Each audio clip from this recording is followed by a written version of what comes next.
They claimed they had come to worship God. But the truth of the matter is that they were worshiping God in their own way, not as God desires to be worshipped. For clarification, let's make it absolutely clear today. Worship is not the singing. Worship is not the dancing. Those things can be part of worship, but that is not worship.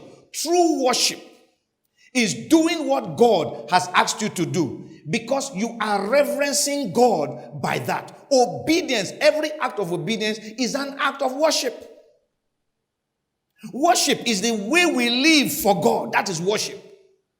We venerate God, we reverence God when we live as God wants us to live. When we live contrary to God, we are no longer worshiping God.